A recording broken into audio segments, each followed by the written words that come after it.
Hello everyone, welcome to Education Achievers. I hope you all are doing well. आज का हमारे video का topic बहुत ही ज़्यादा इंटरेस्टिंग होने वाला है क्योंकि आज हम एक क्वेश्चन की हेल्प से 4 कॉन्सेप्ट को समझने की कोशिश करेंगे। ओके, और ये कॉन्सेप्ट कौन कौन से हैं? कल्चरल लैग, सांस्कृताइजेशन, एनकल्चरेशन और एकल्चरेशन। ये चारों ही टॉपिक्स ऐसे हैं जिसमें बच्चों को ज़्यादातर कन्फ्यूज़न रहता ही है क्योंकि ये चारों ही कॉन्सेप्ट कहीं ना कहीं हमारे कल्चर से रिलेटेड हैं।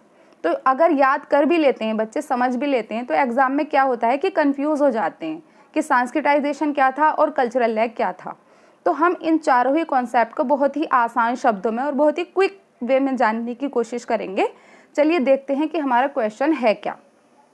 तो हमारा आज का क्वेश्चन है, ऐसे ही टॉपिक मैं आगे भी लेकर आऊँगी। आज का हमारा क्वेश्चन है the process of cultural change in which lower caste adopt the cultural practices and norms of upper caste is called as, यानी सांस्कृतिक परिवर्तन की प्रक्रिया जिसमें निम्न जातियां उच्च जातियों की सांस्कृतिक प्रथाओं और मानदंडों को अपनाती हैं, उसको क्या कहा जाता है? ठीक है, यानी लोअर कास्ट के लोग, ऐसी कौन सी प्रक्रिया है, ऐसा कौन सा प्रोसेस है जिसमें लोअर कास्ट के लोग अपर कास्ट के लोगों के कल्चरल प्रैक्टिसेस को फॉलो करने की कोशिश करते हैं, अडॉप्ट करने की कोशिश करते हैं? तो फर्स्ट ऑप्शन है कल्चरल लैग, सेकंड ऑप्शन है सांस्कृताइजेशन, ऑप्शन सी है एनकल्चरेशन एंड ऑप्शन डी है एकल्चरेशन। आपको बताना है इन चारों में से इसका राइट आंसर क्या होगा। तो इसका राइट आंसर होगा ऑप्शन नंबर बी, सांस्कृताइजेशन। अब हम जानते हैं कि सांस्कृताइजेशन आखिर होता क्या है, ठीक है, और ये किसने दिया। तो सांस्कृताइजेशन, जैसा कि आप सभी लोगों को पता है कि जो हमारा इंडिया है, ठीक है, जैसा कि आप सभी जानते हैं कि इंडिया में कास्ट सिस्टम बहुत ही ज़्यादा रिलेवेंट है और यहाँ से ही सांस्कृताइजेशन और डिसांस्कृताइजेशन का प्रोसेस जो है इमर्ज होता है। तो सांस्कृताइजेशन बेसिकली क्या है कि जब लोअर कास्ट के लोग अपर कास्ट के लोगों के रिचुअल्स को, उनके लाइफ स्टाइल को, ट्रेडिशंस को, ड्रेसिंग सेंस एटसेट्रा को फॉलो करने की कोशिश करते हैं या इमिटेट करते हैं, तो उसको हम बोलते हैं sanskritization. Just to change their social position in society. वो ऐसा क्यों करते हैं? अपनी सोशल पोजीशन को चेंज करने के लिए सोसाइटी में। लेकिन ऐसा नहीं है कि उनका कास्ट चेंज हो जाती है, कास्ट चेंज नहीं होती है, सिर्फ वो अपनी पोजीशन को चेंज करने के लिए, खुद को अपर कास्ट के लोगों के जैसा दिखाने के लिए उनको इमिटेट करते हैं, उनको फॉलो करते हैं, उसको कहते हैं सांस्कृताइजेशन। इसके अपोजिट एक होता है डिसंस्कृताइजेशन। तो डिसंस्कृताइजेशन का मतलब क्या होता है कि जो लोअर कास्ट के पीपल होते हैं वही सारे डिसीजन लेते हैं और वही डोमिनेट करते हैं, एंड अपर कास्ट के जो लोग हैं वो उनको फॉलो करते हैं। तो ये होता है सांस्कृताइजेशन। और ये कॉन्सेप्ट किसने दिया था? ये कॉन्सेप्ट दिया था M.N. श्रीनिवास ने। किसने दिया था ये कॉन्सेप्ट? M.N. श्रीनिवास ने ये कॉन्सेप्ट दिया था। ये फिनोमिना उन्होंने साउथ इंडिया में मिड 20th सेंचुरी में ऑब्जर्व किया था, M.N. श्रीनिवास ने।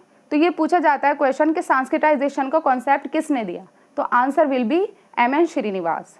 सांस्कृताइजेशन is also seen as a means of upward mobility, क्योंकि लोअर कास्ट के लोग अपर कास्ट के लोगों के रिचुअल्स को, उनके ट्रेडिशंस को फॉलो करने की कोशिश कर रहे हैं, इसीलिए इसको अपवर्ड मोबिलिटी की कैटेगरी में रखा जाता है। ठीक है, तो ये क्या है? For lower caste groups and is therefore a complex and ongoing phenomena in India. और ये इंडिया में हर जगह देखने को मिलता है सांस्कृताइजेशन का कॉन्सेप्ट। सबसे पहले इसको ऑब्जर्व किया था साउथ इंडिया में, और किसने ऑब्जर्व किया था? M.N. श्रीनिवास ने। I hope this is clear to everyone. आगे बढ़ते हैं। अब हम जानते हैं कल्चरल लैग क्या होता है। तो कल्चरल लैग का कॉन्सेप्ट ऑकबर्न के द्वारा दिया गया। ये याद रखना है आपको कि कल्चरल लैग का कॉन्सेप्ट ऑकबर्न ने दिया। This slower development of non material as contrasted with material और technological culture traits. Cultural lag का बेसिकली मतलब क्या है कि जब एक होता है मटेरियल कल्चर और एक होता है नॉन मटेरियल कल्चर, जब ये दोनों ही कल्चर एक साथ डेवलपमेंट नहीं कर पाते हैं, कहीं ना कहीं मटेरियल कल्चर का तो डेवलपमेंट हो जाता है लेकिन नॉन मटेरियल कल्चर इतनी तेज़ी से डेवलपमेंट नहीं कर पाता, वो कहीं ना कहीं पीछे रह जाता है। ठीक है, उसको कहते हैं कल्चरल लैग, यानी एक कल्चर का आगे बढ़ जाना और दूसरे कल्चर का पीछे रह जाना। अब हम ये जानते हैं कि मटेरियल कल्चर क्या होता है और नॉन मटेरियल कल्चर क्या होता है, ये जानना भी ज़रूरी है इस कॉन्सेप्ट को समझने के लिए। तो मटेरियल कल्चर में कौन सी चीज़ें आती हैं? जो मैन मेड जो ऑब्जेक्ट्स हैं, जैसे कि बिल्डिंग्स, मिसाइल, AC, या जो भी साइंस के ज़रिए न्यू इनोवेशन हो रहे हैं, इन्वेंशन हो रहे हैं, टेक्नोलॉजी, ये सब जो है मटेरियल कल्चर में आता है। ऐसी चीज़ें जिसको हम देख सकते हैं, छू सकते हैं, वो हो गया हमारा material culture. Non material culture क्या होता है? हमारे कस्टम्स, ट्रेडिशंस, हैबिट्स, एटीट्यूड, हमारा थॉट प्रोसेस, हमारे बिलीफ्स, हमारी लैंग्वेज, लिटरेचर, ये सारी चीज़ें नॉन मटेरियल कल्चर हैं जिनको हम डायरेक्टली देख नहीं सकते। तो आप मटेरियल और नॉन मटेरियल को ऐसे भी याद रख सकते हो कि जो चीज़ें हम देख सकते हैं और जो इंसान ने खुद बनाई हैं वो हो गया मटेरियल कल्चर, और जो नॉन मटेरियल कल्चर है वो क्या होता है? अमूर्त रूप होता है, जो अमूर्त होता है, जिसको हम देख नहीं सकते। जैसे हमारा थिंकिंग प्रोसेस है, हमारे ट्रेडिशंस, हमारी परंपराएं हैं। तो जो टेक्नोलॉजी है वो बहुत तेज़ी से आगे बढ़ रही है, यानी मटेरियल कल्चर बहुत आगे जा रहा है, लेकिन वहीं हमारा थॉट प्रोसेस इतनी तेज़ी से चेंज नहीं हो रहा है। हमारा जो बिलीफ सिस्टम है, हमारी जो परंपराएं हैं, हम उनको नहीं छोड़ पाते हैं। उसकी भी बहुत सारी वजह होती है। उसको कहते हैं कि नॉन मटेरियल कल्चर का पीछे रह जाना और मटेरियल कल्चर का आगे तेज़ी से डेवलपमेंट हो जाना, वो कहलाता है कल्चरल लैग। अब हम जानने की कोशिश करते हैं कि एनकल्चरेशन क्या होता है। तो a process in which an individual learns the values, beliefs, language etcetera of their own culture. एक ऐसा प्रोसेस जिसमें एक व्यक्ति अपने ही कल्चर को जानने की कोशिश करता है, अपने वैल्यूज़ को, अपने बिलीव्स को, अपनी लैंग्वेज को जानता है, उसको कहते हैं एनकल्चरेशन। जैसे कि इसका एक एग्जाम्पल है कि जैसे न्यू बॉर्न बेबी है, ठीक है, जो न्यू बॉर्न बेबी है वो अपनी माँ से अपना कल्चर सीखता है। उसकी माँ है, उसको बताती है बेटा वो बोलती कैसे है, बोलना सिखाती है, खाना सिखाती है, किस तरह बैठना है, उठना है, अपने जो रिलेटिव्स हैं उनसे बात किस तरह करनी है, और किस तरह से चलना है, कैसे कपड़े पहनने हैं, वो सारी चीज़ें उसकी माँ उसे सिखाती है। क्योंकि एनकल्चरेशन का प्रोसेस ही ये है कि अपनी चीज़ों को जानना, अपने वैल्यूज़, अपने बिलीव्स, अपने कल्चर को जानना, वही एनकल्चरेशन है। It is a process by which people learn the dynamics of their surroundings, culture and acquire values and norms.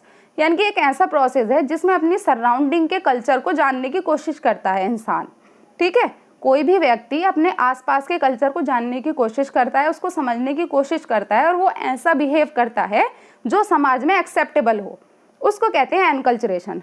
जैसे कि हरियाणवी जो पीपल हैं वो क्या करते हैं? वो लर्न करते हैं हरियाणा का कल्चर, उनको हरियाणवी कहा जाता है। बंगाल के जो पीपल हैं वो, उनकी लैंग्वेज भी बंगाली होती है, उनके कपड़े पहनने का तरीका भी बंगाली होता है, उनका खान पान भी अलग होता है, तो वो उनका कल्चर है। यानी बंगाल में अलग तरह के कपड़े पहनते हैं लोग, बोली अलग होती है, उनका लैंग्वेज अलग होता है, उनके तरीके अलग होते हैं, उनके यहाँ पर मैरिज का सिस्टम अलग होता है। उसी तरीके से आप यूपी में जाएंगे, हरियाणा में जाएंगे, पंजाब में जाएंगे, तो उनका अपना अपना कल्चर होता है। तो इसी तरीके से अपने कल्चर को जानना, अपने कल्चर को समझना, अपनी कल्चर की लैंग्वेज को जानना, ये सारे अपने कल्चर की चीज़ों को एडॉप्ट करना, जानना, समझना एनकल्चरेशन का पार्ट है। आई होप आपको एनकल्चरेशन समझ आया होगा। अब हम जानते हैं एकल्चरेशन क्या होता है। एनकल्चरेशन और एकल्चरेशन में बहुत ज़्यादा कन्फ्यूज़न रहता है, तो आपको समझना है एनकल्चरेशन है अपने खुद के कल्चर को जानना और समझना, ओके। और एकल्चरेशन क्या है? The concept of acculturation was coined in 1880 by American geologist John Wesley Powell. ये किसके द्वारा दिया गया? जॉन वेस्ली पॉवेल के द्वारा एकल्चरेशन का कॉन्सेप्ट दिया गया। ये नाम आपको अच्छे से याद होने ज़रूरी है। Acculturation is the process of adopting the culture, traits और social patterns of another group. हमने एनकल्चरेशन में देखा कि अपने खुद के कल्चर को जानना। अब एकल्चरेशन क्या होता है कि दूसरों के कल्चर को जानना और समझना और उसको एडॉप्ट करना, उसको सीख जाना, उसकी तरह बन जाना। जैसे कि आपने सुना होगा जैसा देश वैसा भेष, वो वाली चीज़ है। It is a process of learning another's culture, ठीक है। The process of conditioning a person's mind to the patterns और कस्टम्स ऑफ अनदर कल्चर। यानी कि ये एक ऐसा प्रोसेस है जिसमें कि इंसान दूसरों के कल्चर्स को, उनके कस्टम्स को, उनके बिलीफ सिस्टम को, उन सबको एडॉप्ट करने की कोशिश करता है।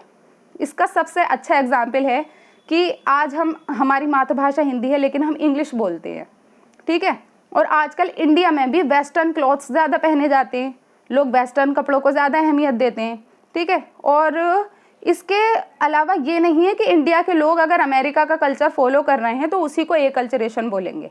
अगर पंजाब के लोग हैं और वो केरला के कल्चर को फॉलो कर रहे हैं तो वो भी एकल्चरेशन है। क्योंकि कल्चर तो अलग ही है ना।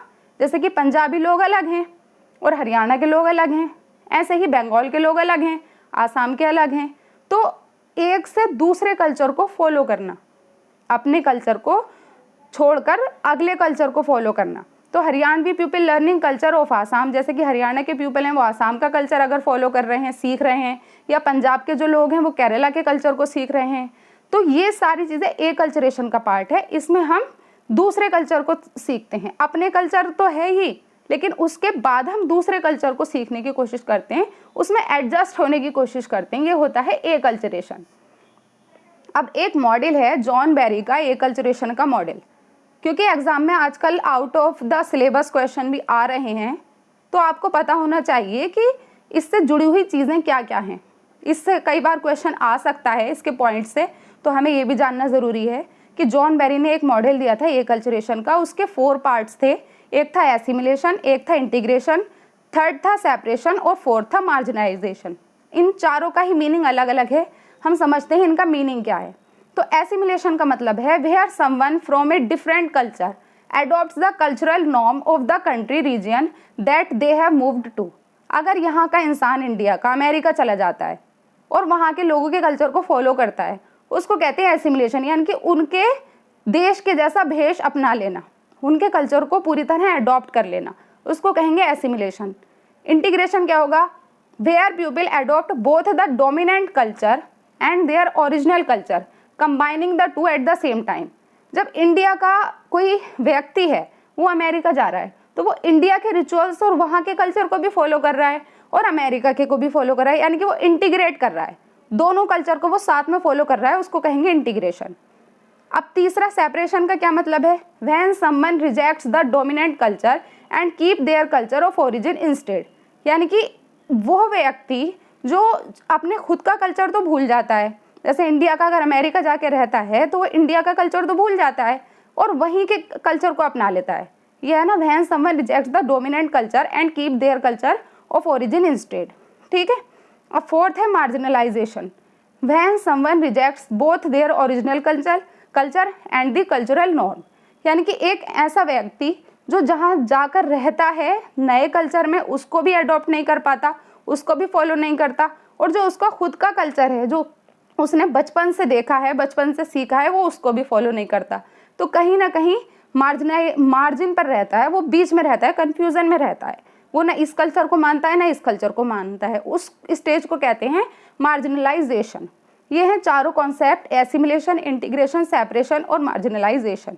आई होप ये आप सभी को क्लियर हुआ होगा। आज के लिए बस इतना ही। ये 4 कॉन्सेप्ट मेरी तरफ से थे, बहुत आसान शब्दों में और बहुत क्विक वे में। आई होप ये वीडियो आपके लिए हेल्पफुल रही होगी। इसको शेयर कीजिएगा अपने फ्रेंड्स के साथ, और समझ नहीं आया हो तो आप दोबारा भी देख सकते हैं। Thank you so much.